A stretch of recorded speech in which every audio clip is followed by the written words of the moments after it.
उपदेशता channel पर आप सभी का स्वागत है। आज हम एजुकेशन की दुनिया के एक बहुत ही जरूरी हिस्से को समझने वाले हैं, मूल्यांकन प्रणाली यानी इवैल्यूएशन सिस्टम। देखिए, ये सिर्फ नंबर और ग्रेड से कहीं ज्यादा है और आज हम जानेंगे कि आखिर ये है क्या और क्यों इतना जरूरी है। तो सवाल ये है कि मूल्यांकन इतना जरूरी क्यों है? जरा सोचिए, ये सीखने की पूरी प्रक्रिया का एक आईना है। ये हमें सिर्फ ये नहीं बताता कि स्टूडेंट्स ने क्या सीखा है, बल्कि ये भी दिखाता है कि उन्हें कहाँ सुधार की जरूरत है और एक टीचर के तौर पर हम उनकी मदद और बेहतर तरीके से कैसे कर सकते हैं। तो चलिए सीधे मुद्दे पर आते हैं। मूल्यांकन आखिर है क्या? अगर मैं कहूं कि ये सिर्फ परीक्षा लेना और ग्रेड देना नहीं है, तो शायद आप थोड़ा सोच में पड़ जाएंगे। असल में ये उससे कहीं ज्यादा गहरी और एक सिस्टमैटिक प्रोसेस है। इसे समझने के लिए चलिए एक डॉक्टर का उदाहरण लेते हैं। सबसे पहले डॉक्टर मरीज की जांच करके कुछ तथ्य, कुछ फैक्ट्स इकट्ठा करता है। इसी को हम कहते हैं असेसमेंट। फिर वो थर्मोमीटर से टेम्परेचर मापता है और उसे एक नंबर देता है, जैसे 101 डिग्री। ये हो गया मेजरमेंट। और आखिर में इन सारी जानकारी के आधार पर वो ये फैसला लेता है कि मरीज को बुखार है और उसे दवा की जरूरत है। यही है इवैल्यूएशन, यानी एक वैल्यू जजमेंट या निर्णय। तो आसान शब्दों में कहें तो इवैल्यूएशन का सीधा सा फॉर्मूला है मेजरमेंट प्लस मीनिंगफुल इंटरप्रिटेशन। मतलब जो आंकड़े या नंबर हमें मिले हैं, जब हम उन्हें कोई अर्थ देते हैं तो वो मूल्यांकन बन जाता है। आखिर 101 डिग्री का आंकड़ा बिना ये समझे कि इसका मतलब बुखार है, सिर्फ एक नंबर ही तो है।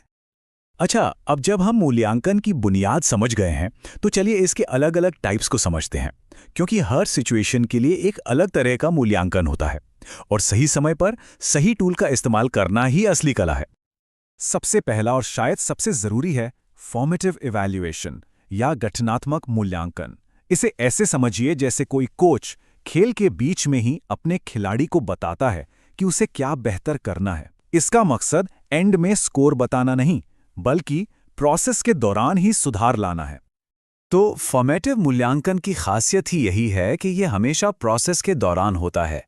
इसका लक्ष्य है तुरंत सुधार के लिए फीडबैक देना। इसके लिए टीचर्स अक्सर क्लास में छोटे-मोटे क्विज, मौखिक सवाल जवाब या छोटे असाइनमेंट्स का इस्तेमाल करते हैं। इसका एक बहुत ही आम उदाहरण है जब कोई टीचर चैप्टर पढ़ाते पढ़ाते बीच में ही कुछ सवाल पूछ लेता है या एक छोटा सा क्विज ले लेता है।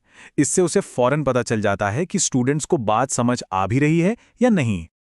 अब आते हैं सिक्के के दूसरे पहलू पर, समेटिव इवैल्यूएशन या सारात्मक मूल्यांकन।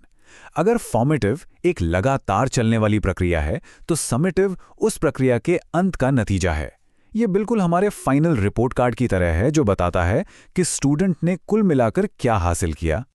समेटिव मूल्यांकन हमेशा किसी टर्म, यूनिट या साल के अंत में होता है। इसका मुख्य उद्देश्य ग्रेडिंग करना या अगली क्लास में प्रमोट करने जैसे बड़े फैसले लेना होता है। और इसके सबसे कॉमन टूल्स हैं हमारे फाइनल एग्जाम या बोर्ड एग्जाम। इसका सबसे क्लासिक उदाहरण है सेशन के अंत में पूरे सिलेबस को कवर करने वाला फाइनल रिटन एग्जाम। हम सभी ने अपने स्कूल और कॉलेज के दिनों में ये जरूर दिया है। तो इन दोनों में मोटा मोटा फर्क क्या है? फॉर्मेटिव का फोकस है प्रक्रिया के दौरान सुधार पर, यह प्रोसेस ओरिएंटेड है, जबकि समेटिव का फोकस है प्रक्रिया के अंत में नतीजे पर, यह प्रोडक्ट ओरिएंटेड है। एक का फोकस सफर पर है तो दूसरे का मंजिल पर। लेकिन तब क्या होता है जब कोई स्टूडेंट लगातार किसी चीज में स्ट्रगल कर रहा हो? यहीं पर डायग्नोस्टिक इवैल्यूएशन या नैदानिक मूल्यांकन एक जासूस की तरह मैदान में आता है। इसका लक्ष्य सिर्फ ये देखना नहीं है कि क्या गलत हो रहा है, बल्कि ये पता लगाना है कि क्यों गलत हो रहा है, यानी समस्या की जड़ तक पहुंचना। मान लीजिए अगर कोई स्टूडेंट बार बार फ्रैक्शंस के सवालों में अटक रहा है, तो एक डायग्नोस्टिक टेस्ट ये पता लगा सकता है कि असली दिक्कत फ्रैक्शन में नहीं, बल्कि उसके बेसिक डिवीजन के कॉन्सेप्ट में है। और एक बार जब असली वजह पता चल जाती है, तो उसका समाधान करना बहुत आसान हो जाता है। हमारा आखिरी मेन टाइप है प्लेसमेंट इवैल्यूएशन या स्थापना मूल्यांकन। जैसा कि नाम से ही जाहिर है, ये किसी भी कोर्स या क्लास की शुरुआत में होता है। इसका बस एक ही मकसद है, ये पक्का करना कि हर स्टूडेंट अपनी सीखने की यात्रा सही जगह से अपने मौजूदा ज्ञान के आधार पर शुरू करे। इसका सबसे अच्छा उदाहरण है नए स्कूल सेशन की शुरुआत में होने वाला एक प्री टेस्ट। इससे टीचर्स को ये अंदाजा हो जाता है कि उनकी क्लास में स्टूडेंट्स का लेवल क्या है, ताकि वो अपनी टीचिंग को उसी हिसाब से ढाल सकें। तो हमने मूल्यांकन के क्यों और कब को तो समझ लिया, लेकिन कैसे का क्या? मतलब टीचर्स इन सभी मूल्यांकनों को करने के लिए आखिर किन टूल्स का इस्तेमाल करते हैं?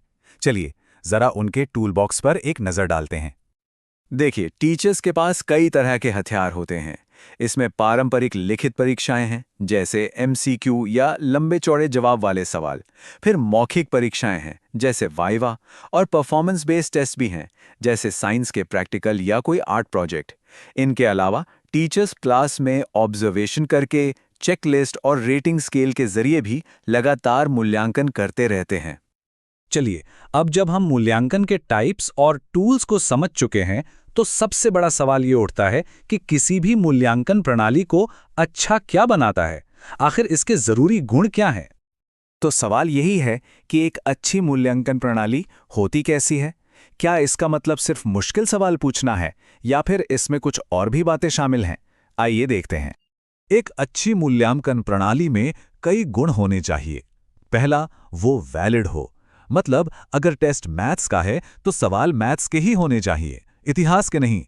दूसरा, वो रिलायबल हो, यानी बार बार करने पर भी नतीजे लगभग एक जैसे ही आएं।